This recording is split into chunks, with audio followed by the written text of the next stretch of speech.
जय श्री कृष्णा, राधे राधे। मेरे सभी प्यारे भक्तजनों, आज हम सुनेंगे माघ मास के आगे की 5 कथा। अगर आपको कथाएं अच्छी लगे तो लाइक, शेयर, कमेंट, सब्सक्राइब करना ना भूलें। आइए हम कथा रसपान करते हैं। पूर्व समय में सतयुग के उत्तम निषेध नामक नगर में हेमकुंडल नाम वाला कुबेर के सदृश धनी वैश्य रहता था, जो कुलीन, अच्छे काम करने वाला, देवता, अग्नि और ब्राह्मण की पूजा करने वाला, खेती का काम करता था। वह गऊ, घोड़े, भैंस आदि का पालन करता, दूध, दही, छाछ, गोबर, घास, गुड़, चीनी आदि अनेक वस्तु बेचा करता था। उसने इस प्रकार बहुत सा धन इकट्ठा कर लिया था। जब वह बूढ़ा हो गया तो मृत्यु को निकट समझकर उसने धर्म के कार्य करने प्रारंभ कर दिए। भगवान विष्णु का मंदिर बनवाया, कुआं, तालाब, बावड़ी, आम, पीपल आदि के वृक्ष तथा सुंदर बाग बगीचे भी लगवाए। सूर्योदय से सूर्यास्त तक वह दान करता। गांव के चारों तरफ जल की प्याऊ लगवा दी। उसने सारे जन्म भर जितने पाप किए थे उनका वह प्रायश्चित करता था। इस प्रकार उसके 2 पुत्र उत्पन्न हुए, जिनका नाम उसने कुंडल और विकुंडल रखा। जब दोनों लड़के युवावस्था को प्राप्त हुए तो हेमकुंडल वैश्य गृहस्थी का सब कार्य सौंपकर भगवान की तपस्या के निमित्त वन को चला गया। वहां विष्णु की आराधना में शरीर को सुखाकर अंत में विष्णु लोक को प्राप्त हुआ। उसके दोनों पुत्र लक्ष्मी के मद को प्राप्त बुरे कर्मों में लग गए। वैश्यागामी वीणा और बाजे लेकर वैश्याओं के साथ गाते फिरते थे। अच्छे सुंदर वस्त्र पहनकर, सुगंधित तेल आदि लगाकर, भांड और खुशामदियों से घिरे हुए हाथी की सवारी करते थे और वह सुंदर घरों में रहते थे। इस प्रकार ऊपर बोए बीज के सदृश वह अपने धन को बुरे कामों में नष्ट करते थे। कभी किसी सत्पात्र को दान आदि नहीं करते थे, न ही कभी हवन करवाते। देवता या ब्रह्मा जी की सेवा तथा भगवान विष्णु का पूजन करते थे। इस प्रकार थोड़े ही दिनों में उनका सब धन नष्ट हो गया। वह दरिद्रता को प्राप्त होकर अत्यंत दुखी हो गए। भाई, जन, सेवक, उपजीवी सब इनको छोड़कर चले गए। राजा के भय से नगर छोड़कर चोर तथा डाकुओं के साथ वन में रहने लगे।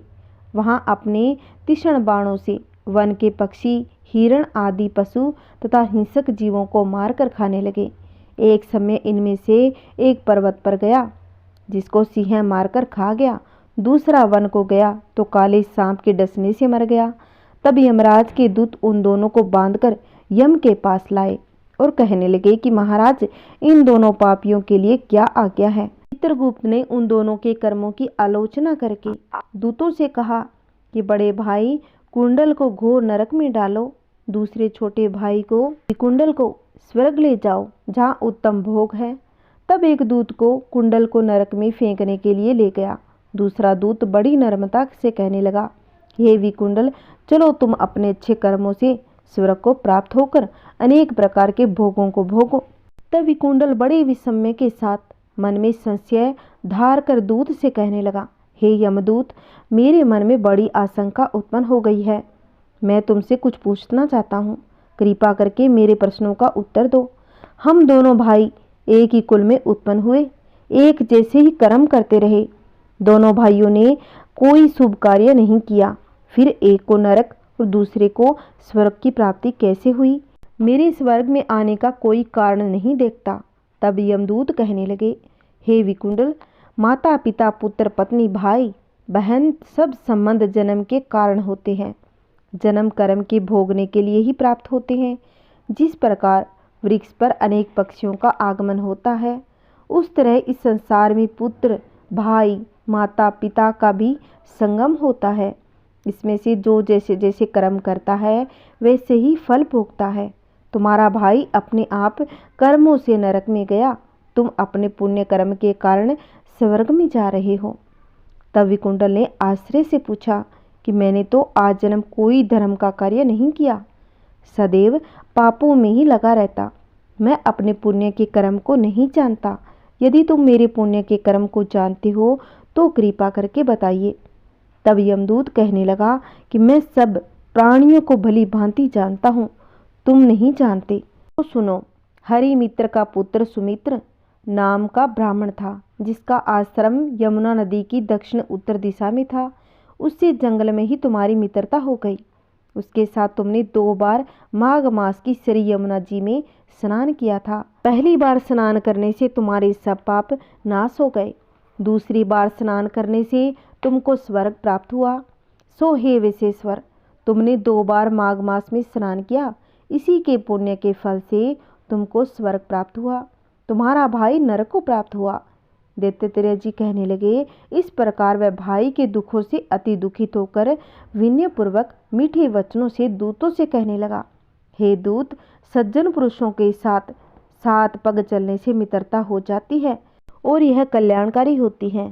मित्र प्रेम की चिंता न करते हुए तुम मुझको इतना बताने की कृपा करो कि कौन से कर्म से मनुष्य यमलोक को प्राप्त नहीं होता, क्योंकि तुम सब जानते हो।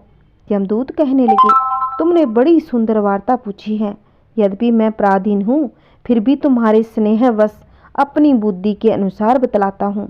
जो प्राणी काया वाचा मनसा से कभी दूसरों को दुख नहीं देते, वो मनुष्य यमलोक में नहीं जाते। हिंसा करने वाले वेद, यज्ञ, तप और दान से भी उत्तम गति से नहीं पाते। अहिंसा सबसे बड़ा धर्म, तप और दान ऋषियों ने बतलाया है। जो मनुष्य जल या पृथ्वी पर रहने वाले जीवों को अपने भोजन के लिए मारते हैं, वे कालसूत्र नामक नरक में पड़ते हैं। वहां पर अपना मांस खाते हैं और रक्त पीप पान करते हैं तथा पीप की कीच में उनको कीड़े काटते हैं। हिंसक जन्म अंधे, कान कुबड़े, लूले, लंगड़े और गरीबी और अंगहीन होते हैं। इस कारण इस लोक तथा परलोक में सुख की इच्छा करने वाले को काया वाचा तथा मन से दूसरे का द्रोह नहीं करना चाहिए। जो हिंसा नहीं करते उनको किसी प्रकार का भय नहीं होता। जिस तरह सीधी और टेढ़ी दोनों प्रकार की बहने वाली नदियां समुद्र में मिल जाती हैं, वैसे ही सब धर्म अहिंसा में प्रवेश कर जाते हैं। ब्रह्मचारी, गृहस्थ, वानप्रस्थी तथा यति सभी अपने अपने धर्म का पालन करने और जितेंद्रिय रहने से ब्रह्मलोक को प्राप्त करते हैं। जो जलाशय आदि बनाते हैं और सदैव 5 यज्ञ करते हैं, वे यमपुरी में नहीं जाते। जो इंद्रियों के वशीभूत नहीं है, वेदवादी है, नित्य की अग्नि हवन यज्ञ का पूजन करते हैं, वे स्वर्ग को जाते हैं। युद्ध भूमि में जो सूरवीर मर जाते हैं, वे सूर्यलोक को प्राप्त होते हैं। जो स्त्री शरण में आए हुए तथा ब्राह्मण की रक्षा के लिए प्राण देते हैं, वे कभी स्वर्ग से नहीं लौटते। जो मनुष्य लूले, लंगड़े और वृद्ध, अनाथ, गरीबों का पालन करते हैं, वे भी स्वर्ग में जाते हैं। जो मनुष्य गवों के लिए पानी का आश्रय करते हैं, कुआं, तालाब, बावड़ी बनवाते हैं, वे सदैव स्वर्ग में निवास करते हैं। जैसे जैसे जीव इनमें पानी पीते हैं, वैसे ही उनका धर्म बढ़ता है। जल से ही मनुष्य के प्राण हैं, इसीलिए जो प्याऊ आदि लगाते हैं, वे अक्षय स्वर्ग को प्राप्त होते हैं। बड़े बड़े यज्ञ भी वह फल नहीं देते जो अधिक छाया वाले वृक्ष मार्ग में लगाने से देते हैं। जो अच्छे फल अच्छी छाया वाले मार्ग के वृक्षों को काटता है, वे नरकगामी होते हैं। तुलसी का वृक्ष लगाने वाला सब पापों से छूट जाता है। जिस घर में तुलसी वन है, वह घर तीर्थ समान है। उस घर में कभी यमदूत नहीं जाते। तुलसी की सुगंध से पितरों का चित्त आनंदित हो जाता है। वे विमान में बैठकर विष्णु लोक में जाते हैं। नर्मदा नदी का दर्शन, गंगा का स्नान, तुलसी दल का स्पर्श, यह सब बराबर बराबर फल देने वाले हैं। हर एक द्वादशी को ब्रह्मा भी तुलसी का पूजन करते हैं। रतन, सोना, फूल तथा मोती की माला के दान का इतना पुण्य नहीं जितना तुलसी की माला के दान का। जो फल आम के 1000 और पीपल के 100 वृक्षों के लगाने से होता है, वह तुलसी के एक वृक्ष के लगाने से ही हो जाता है।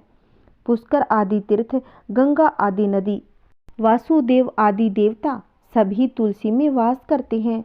जो मनुष्य 1 बार, 2 या 3 बार रेवा नदी से उत्पन्न शिव मूर्ति की पूजा करता है अथवा स्फटिक रतन के पत्थर में आप से आप निकले हुए तीर्थ में, पर्वत या वन में रखी हुई शिव की मूर्ति की पूजा करता है, वह सदैव ओम नमः शिवाय मंत्र का जप करता है। वह यमलोक की कथा भी नहीं सुनते। प्रसंग, सठता, अभिमान या लोभ से शिव पूजा करने वाले भी यम द्वार नहीं देखते। शिव पूजा के समान पापों को नष्ट करने वाला तथा कीर्ति देने वाला 3 लोक में और कोई काम नहीं है। जो शिवालय स्थापित करते हैं वह शिवलोक में जाते हैं।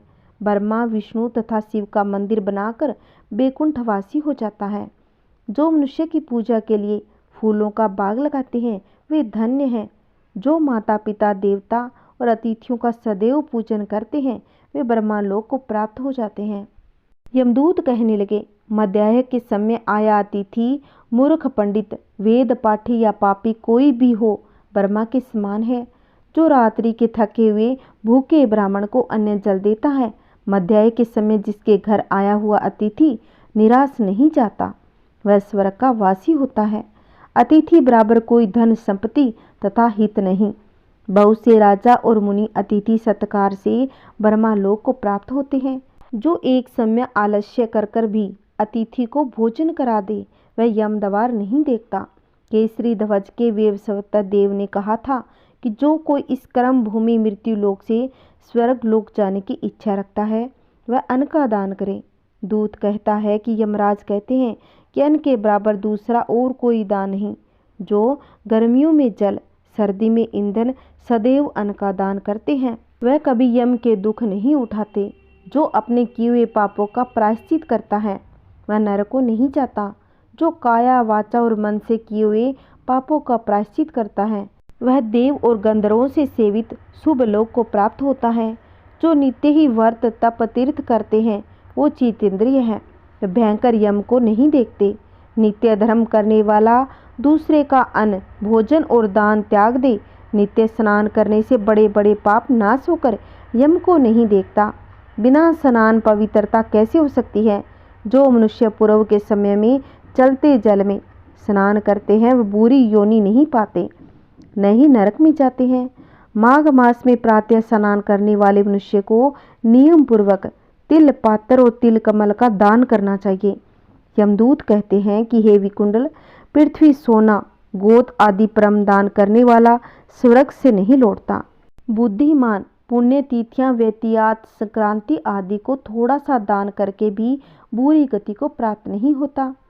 सत्यवादी मौन रहने वाला मीठा बोलने वाला समाशील नीतिवान किसी की निंदा न करने वाला सब प्राणियों पर दया करने वाला प्राय गुणों का वर्णन करने वाला प्राय धन को तीर्ण के समान समझने वाला ऐसे लोग नरक नहीं भोगते। यमदूत कहने लगे कि हे वेश्य, एक बार भी गंगा जी में स्नान करने से मनुष्य सब पापों से छूटकर अत्यंत शुद्ध हो जाता है। जो गंगा जी को दूसरे तीर्थों के समान समझता है वह अवश्य नरक में जाता है। भगवान के चरणों से उत्पन्न हुई गंगा जी के पवित्र जल को श्री शिव जी अपने मस्तक में धारण करते हैं। वह ब्रह्मा को संदेह रहित प्रकृति के अलग और निर्गुण है। ब्रह्मांड में उसकी समानता किससे की जा सकती है। गंगा जी का नाम हजारों योजन दूर से लेने वाला नरक में नहीं जाता, इसलिए मनुष्य को अवश्यमेव गंगा जी का स्नान करना चाहिए। हे वैश्य, जो ब्राह्मण दान लेने का अधिकारी होकर भी दान नहीं लेता वह आकाश के नक्षत्र में चंद्रमा के समान है। जो कीचड़ से गऊओं को निकालता है, जो रोगी की रक्षा करता है, जो गौशाला में मरते हैं वे आकाश में तारागण होते हैं। प्राणायाम करने वाले मनुष्य सदैव उत्तम गति को प्राप्त होते हैं। प्रातः समय स्नान के बाद जो 16 प्राणायाम करते हैं वह घोर पापों से बच जाते हैं। जो प्राय स्त्री को माता समान मानते हैं और वह यम की यातना को नहीं भोगते। जो मन से भी कभी पर स्त्री का चिंता नहीं करता वह दोनों लोगों को अपने अधीन कर लेता है।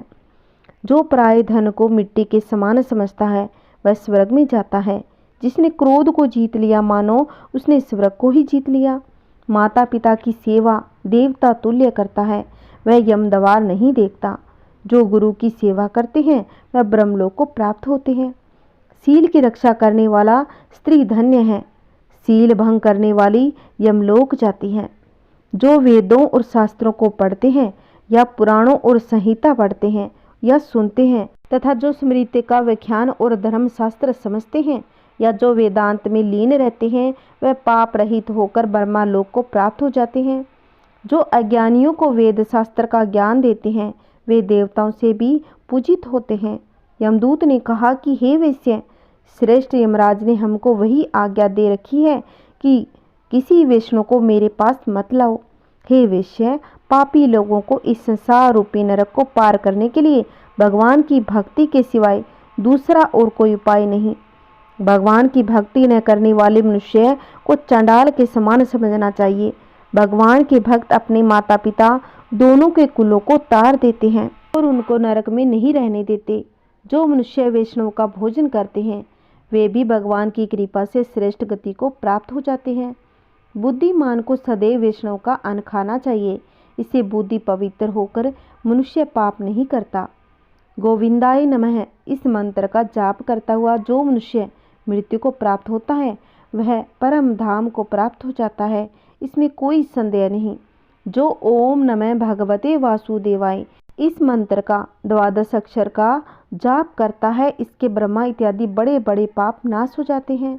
यमदूत कहने लगा कि हे वैश्य, मनुष्य को सदैव शालिग्राम की शिला में तथा कीट चक्कर में भगवान वासुदेव का पूजन करना चाहिए, क्योंकि सब पापों का नाश करने वाले, सब पुण्य को देने वाले तथा मुक्ति प्रदान करने वाला भगवान विष्णु का इसमें निवास होता है।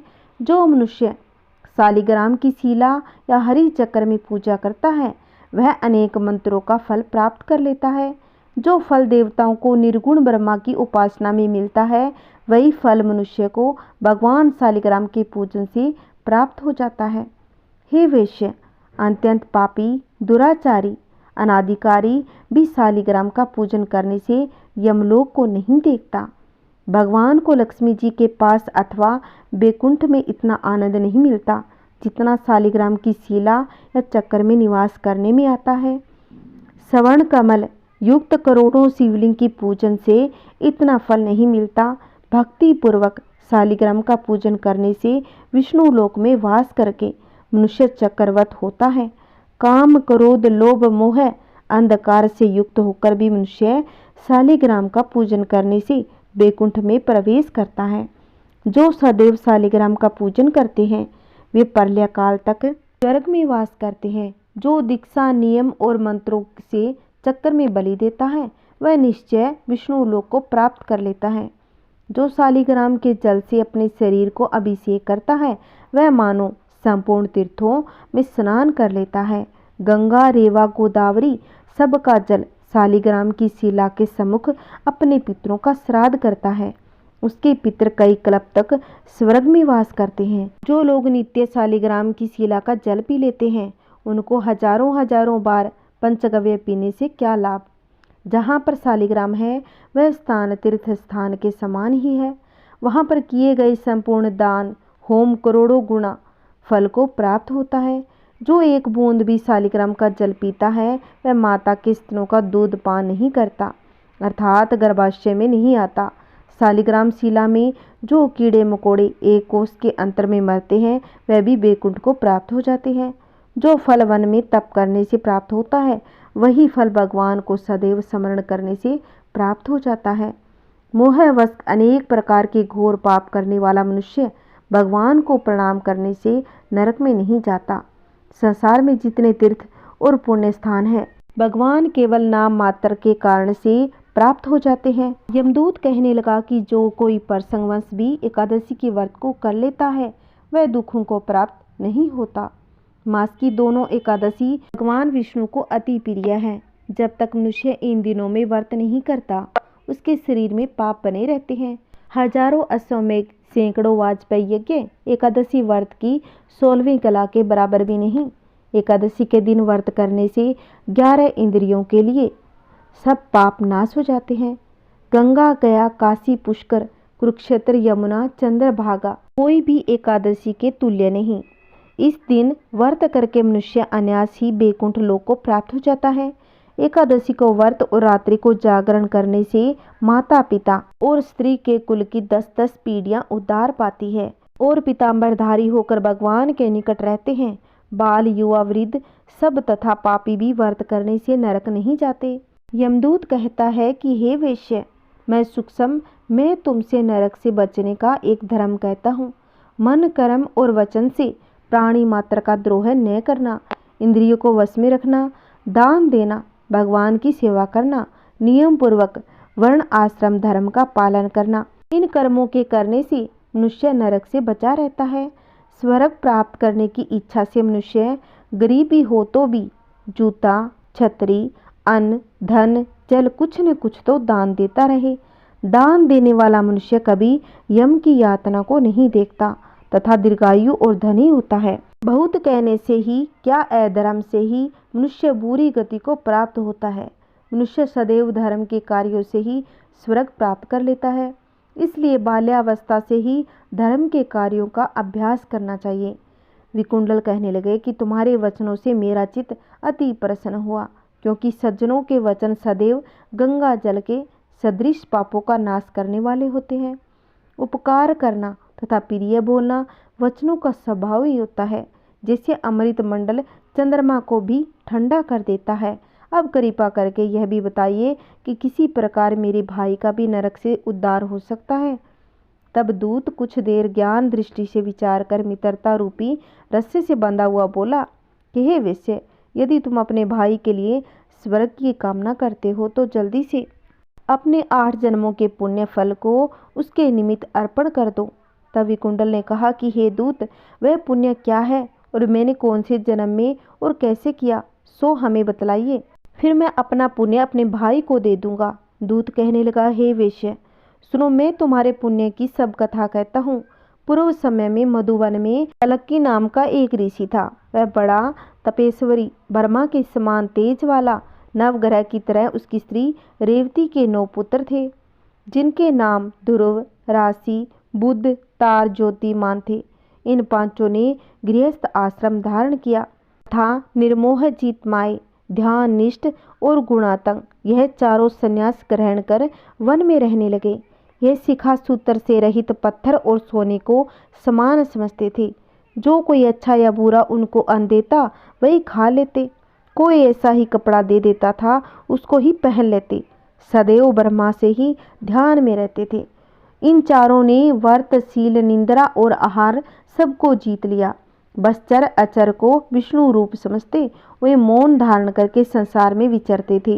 ये चारों महात्मा तुम्हारे घर आए, तब तुमने मध्याह्न के समय भूखे प्यासे उनको आंगन में देखा तो तुमने गदगद कंठ से आंखों में आंसू भरकर उनको नमस्कार करके बड़ा आदर सत्कार किया। इनके चरणों को धोकर बड़े प्रेम से तुम इनसे कहने लगे कि आज मेरे अहोभोग्य है, आज मेरा जन्म सफल हुआ, मुझ पर भगवान प्रसन्न हुए, मैं सन्नाथ हुआ। मेरे माता पिता, पति, पुत्र, गो आदि सभी धन्य हैं, जो आज मैंने हरि के सदृश आपके दर्शन किए। सो हे वैश्य, इस प्रकार तुमने श्रद्धा से उनका पूजन किया और चरण धोकर जल को मस्तक से लगाया। फिर विधि पूर्वक पूजन करके तुमने इन सन्यासियों को भोजन कराया। इन सन्यासियों ने भोजन करके रात को तुम्हारे घर में विश्राम किया और ब्रह्मा के ध्यान में लीन हो गए। इन सन्यासियों के सत्कार से जो पुण्य तुमको मिला सो मैं भी कहने में असमर्थ हूँ, क्योंकि सब भूतों में प्राणी श्रेष्ठ है। प्राणियों में बुद्धि वाले, बुद्धि वालों में मनुष्य, मनुष्यों में ब्राह्मण, विद्वानों में पुण्यात्मा और पुण्यात्माओं में ब्रह्मा ज्ञानी सर्वश्रेष्ठ है। ऐसी संगति से बड़े बड़े पाप नष्ट हो जाते हैं। यह पुण्य तुमने 8वें जन्म में लिया था। सो यदि तुम अपने भाई को नरक से मुक्त कराना चाहते हो तो यह पुण्य दे दो। सो दूत के ऐसे वचन सुनकर उसने प्रसन्न चित्त से अपना पुण्य अपने भाई कुंडल को दे दिया। वह नरक से मुक्त हो गया और दोनों भाई देवताओं से पूजित किए गए। सब दूत अपने स्थान को चले गए। इस प्रकार वैश्य के पुत्र विकुंडल ने अपना पुण्य देकर अपने भाई को नरक की यातना से छुटवा लिया। सो हे राजन, जो कोई इस इतिहास को पढ़ता या सुनाता है वह 1000 गोदान का फल प्राप्त कर लेता है। बोलिए श्री हरि भगवान की जय हो। आगे की कथा हम कल की वीडियो में पूरी करेंगे। जय श्री कृष्णा, राधे राधे। मेरे सभी भक्तजनों, मैं आशा करती हूँ कि आपको मेरी कथा अच्छी लगी होगी। अगर अच्छी लगी हो तो प्लीज़ अपने परिवारजनों में, अपनी बहन और अपने भाइयों में ज़रूर शेयर करें। अगर आपने अभी तक मेरे चैनल को सब्सक्राइब नहीं कर रखा है तो प्लीज़ मेरे चैनल को सब्सक्राइब कर लो, जिससे आने वाली वीडियो की नोटिफिकेशन आपको मिल जाएगी। जय श्री कृष्णा, राधे राधे।